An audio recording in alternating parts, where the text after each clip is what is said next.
하나님 나라를 가르치시고 또 그 나라의 실제를 보이기 위해 오신 예수님은 자신에게 주어진 그 길을 묵묵히 받아들이시고 또 걸어가시죠. 그러한 자신에게 주어진 길, 즉 십자가의 죽으심과 부활이죠. 그 길을 묵묵히 받아들이시고 그러한 일이 일어나야 할 곳 예루살렘으로 향해 가십니다. 19장 28절에 나귀 새끼를 타고 예루살렘에 입성하신 예수님은 여전히 백성을 가르치고 또 복음을 전하셔요. 이때 대제사장들과 서기관들이 장로들과 함께 가까이 와서 20장 1절 2절에 묻습니다. 당신이 무슨 권위로 이런 일을 하는지, 이 권위를 준 자가 누구인지 말하라 라고 요구해요. 예수님은 하나님 나라를 증거하시기 위해 오셨고 지금까지 한 번도 하나님 나라와 관계없는 말씀과 행동은 하시지 않았거든요. 그런데 오늘 이스라엘의 지도자라고 하는 대제사장들, 서기관들, 장로들이 와서 예수님께 이 질문을 하며 대답을 요구하죠. 예수님이 한 번도 하나님 나라에 대해서 어긋나지 아니하셨다라고 하는 것은 자신을 이 땅에 보내신 이가 누구인지 분명하게 아셨기 때문에 그래요. 예수님이 하나님 아들로 공식적으로 선포될 때가 언제입니까? 많은 사람들이 추앙하던 요한, 즉 세례 요한으로부터 세례 받으실 때에 하늘에서 음성이 나서 예수님의 하나님 아들 되심을 선포하신 거죠. 그때부터 예수님은 줄곧 하나님 나라를 나타내 보이시고 자신이 감당하셔야 될 사명을 묵묵히 드러내신 거죠. 그런데 저들이 지금 무슨 권위로 하느냐? 라는 질문을 하는 거예요. 전혀 예수님의 그 권위, 권세를 인정하지 않는 거죠. 하나님께서 주신 권세를 인정하지 않는 거예요. 그래서 오늘 예수님께서 포도 농부의 비유를 통해 자신이 누구인지, 자신이 하나님의 아들, 즉 상속자라고 하는 것을 나타내 보이시는 겁니다. 상속자의 권위를 인정하지 않는 자들은 상속자를 죽임으로 자신들이 무엇인가 다 얻을 수 있다라고 생각한 거죠. 이런 불의의 생각을 갖고 있는 포도 농부들과 같이 대제사장이나 서기관들이나 장로들은 그런 거예요. 하나님의 아들로 선포되시고 하나님 아들로서 하나님 나라를 드러내 보이신 예수님을 인정하지 않는 거죠. 그래서 하나님의 아들이신 예수님을 인정하지 않는 그들은 어떻게 합니까? 상속자를 포도원 밖에 내쫓아서 죽여버려요. 꼭 그와 같이 불의한 자들이라고 말씀하시는 거예요. 그러니까 우리가 우리의 마음을 잘 점검하고 그 마음을 점검한 것에 의해서 기도도 해야 되고 질문도 해야 되는 거예요. 우리의 마음이 오는 주일에 또 잠깐 보겠지만 앞서 19장 말미에 예루살렘에 입성하시는 예수님의 모습을 보면 제자들을 보내잖아요. 특별히 32절에 보면 보내심을 받은 자들이 가서 그 말씀하신 대로 만난지라. 예수님께 보냄을 받은 자들이 그렇게 하는 거예요. 그런데 그 행동이 어떻게 이루어질 수 있냐면 바른 질문을 통해서 이루어지는 거예요. 저들이 예수님의 그 말씀하신 의도에 대해서 바르게 생각하고 바른 질문을 하는 거죠. 어찌 푸느냐? 라고 사람들이 되물으면 주가 쓰시겠다 하라. 이러한 그 과정들을 통해서 어때요? 예수님이 예루살렘에 입성하시고 결국은 하나님의 뜻을 이루어가요. 그런데 오늘 대제사장이나 서기관이나 그 장로들은 어떻습니까? 아예 처음부터 악한 의도를 가지고 이런 질문을 하는 거예요. 당신이 무슨 권위로 이것을 합니까? 그러니까 우리가 우리의 마음을 늘 헤아리고 점검하는 것은 매우 중요합니다. 그래서 예수님께서는 자신을 세우신, 즉 자신에게 권위를 두신 이가 하나님이시고 그 권위에 순종해야 한다는 것을 직접 말씀해 주십니다. 하나님의 아들로 이 땅에 오셔서 하나님 나라를 가르치시고 실제적으로 그 나라를 나타내 보이셨잖아요. 그럼에도 예수님의 권위를 인정하지 않는 자들, 오히려 불의한 포도 농부들과 같이 예수님을 죽이려 해요. 자신들이 마치 주인인 것처럼 행세하는 거죠. 주인 행세에 집중해요. 하나님은 온데간데 없어요. 자기가 주인이야. 이러한 그 그릇된 생각에서 당연히 그릇된 질문이 나오죠. 어떤 질문을 합니까? 예수님을 책잡아서 죽이기 위해 22절에 보니까 가이사에게 세금을 바치는 것이 옳으냐, 옳지 않느냐 라는 질문을 해요. 이 질문의 의도는 20절에 이야기하는 것처럼 예수님의 말을 책잡기 위한 거예요. 그런데 표현이 이렇게 돼 있죠. 그들로 스스로 의인인 채 하며, 참 위선적인 그런 태도를 보이는 거죠. 이들의 이런 관계를 아신 예수님은 25절에 가이사의 것은 가이사에게, 하나님의 것은 하나님께 바치라 라는 대답으로 하나님께로부터 나온 권세에 대한 존중을 보일 뿐만 아니라 이 모든 것을 허락하신 하나님의 주권을 삶의 모든 영역에서 인정해야 한다라는 것을 가르쳐 주셔요. 가이사, 즉 세상의 권세잖아요. 세상의 권세는 다 하나님께로부터 나와요. 하나님께로부터 나왔기 때문에 가이사의 것은 가이사에게 라는 그 말은 결국 뭐예요? 가이사에게 바치는 것도 하나님의 것이라는 거예요. 가이사에게 드리는 것도 하나님의 것.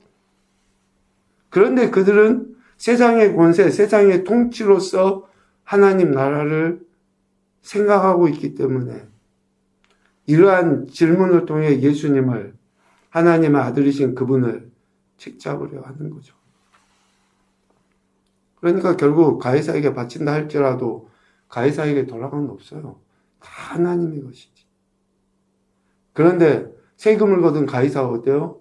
마치 자기 것인 것처럼 쓰니까 그게 문제인 거예요. 자기가 모든 것의 주인인 것처럼 행세를 하니까 가이사이가 문제가 되는 거죠. 가이사의 것은 아무것도 없다. 모든 것 역시 하나님의 것이다. 라는 말씀을 하신 거예요. 그런데 이러한 말씀의 의미를 제대로 이해하지 못한 자들은 나중에 예수님을 고발할 때 어떻게 합니까? 23장 2절에 보면 가이사에게 세금 바치지 말라 했어요. 이런 이야기로 예수님을 어때요?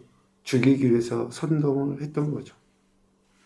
모든 것이 하나님의 것이고 하나님의 아들이신 예수 그리스도께서 실제적으로 그 나라를 보여주시고 계심에도 불구하고 저들은 받아들이질 않아요. 하나님이 하실 일을, 하나님께서 이루실 일을 받아들이는 것이 믿음이에요. 하나님께서 이루실 일을 받아들이는 것. 내 기대가 아니에요. 내 기대가. 내 기대가 이루어질 것을 기다리는 것이 믿음이 아니라 하나님이 하실 것을 기대하는 것. 하나님이 하신 말씀이 이루어질 것을 기대하는 것이 믿음이지. 내가 요구하고 내가 바라고 소망하는 것들이 그래 언젠가는 되겠지. 끝까지 되겠지. 이것을 기다리는 게 믿음이 아니라고요. 하나님께서 이루실 일, 왜 예수님이 하나님의 뜻에 순종하셔서 예루살렘에 가셨는지, 그 예루살렘에서 어떤 일이 일어나는지, 하나님의 아들로 선포되신 그분이 행하시는 것이 결국은 하나님이 하실 것이라는 것을 믿고 기다리고 나아가는 것이 필요하다라는 것을 가르치죠. 예수님께서 나타내신 일들이 가이사, 즉 세상의 권세에 대적하는 것이라고 저들은 생각을 해요. 그러니까 이제 가이사, 황제를 대적하니까 뭐 더 이상 책 잡을 필요도 없어요. 이제 아예 넘겨버리면 돼요. 그런데 계속 질문을 통해서 예수님이 가이사를 대적하고 있다는 것을 하나님 나라가 예수님이 이야기하는 하나님 나라는 세상 나라와 틀림없이 반대된다고 하는 것을 그러니까 그 하나님 나라가 세상 나라를 거부한다는 것을 책잡기 위해서 이런 이야기를 하는 거예요. 그런데 교묘합니다. 가이사라고 하는 눈에 보이는 세상 나라 통치자를 이야기하잖아요. 그런데 이후에 나오는 사두개인의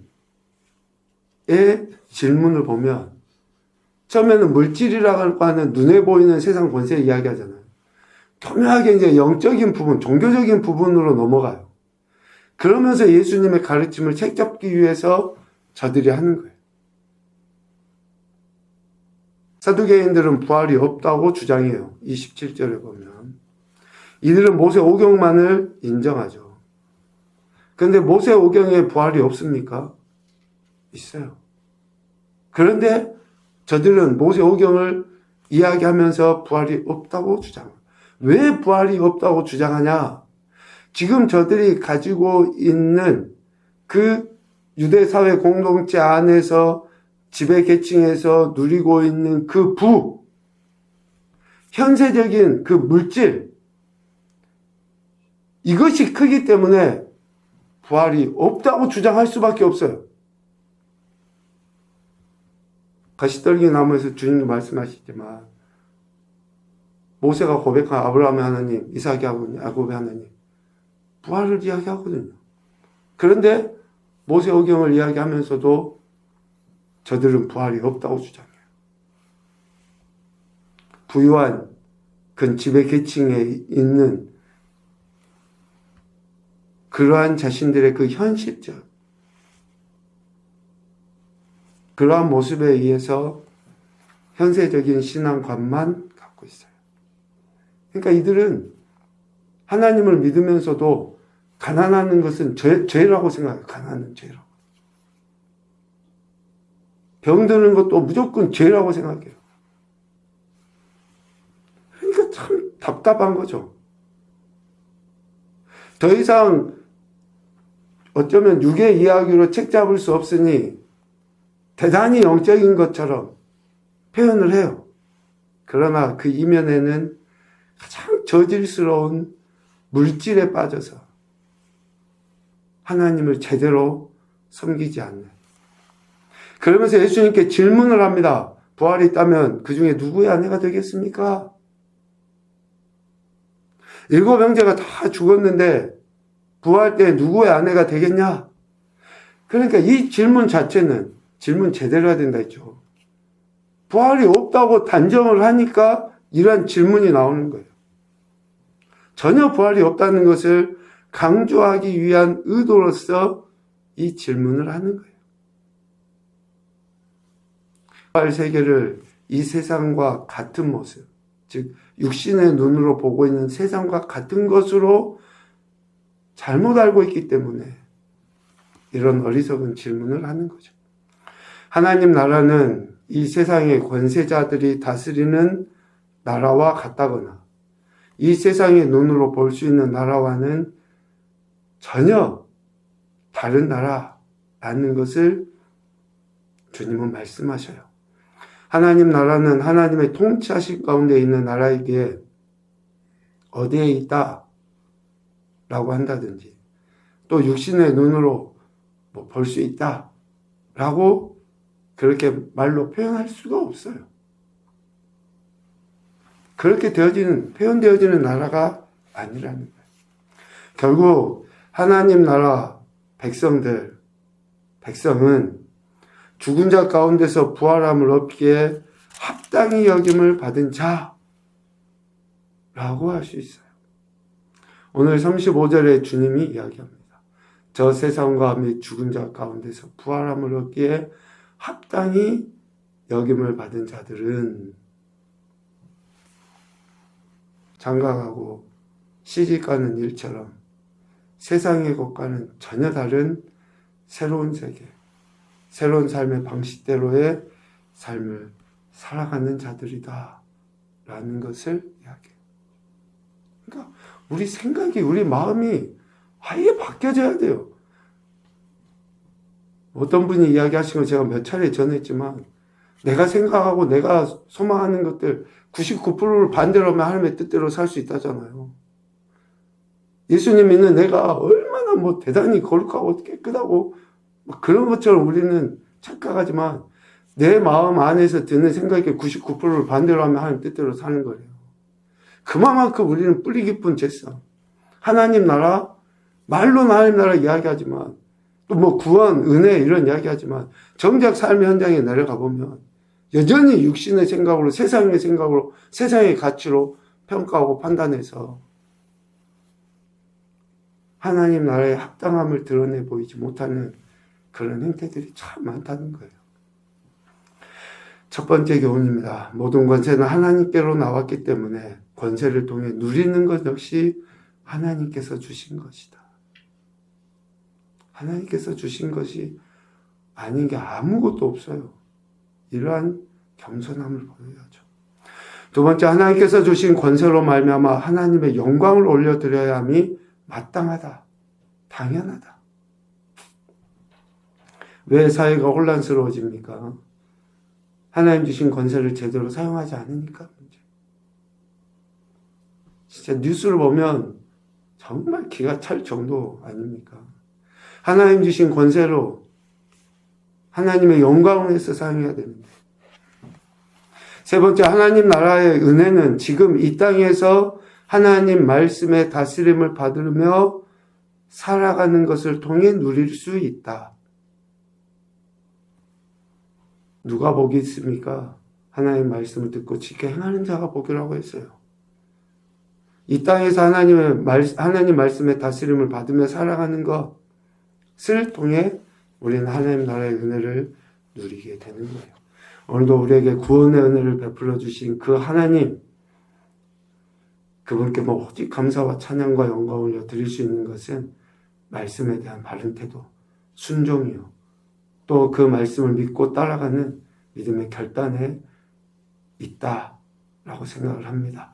오늘도 이러한 순종과 결단의 태도로 하나님의 영광을 드러내는 귀하복된 인생들이 되시기를 주님의 이름으로 축복합니다. 아멘.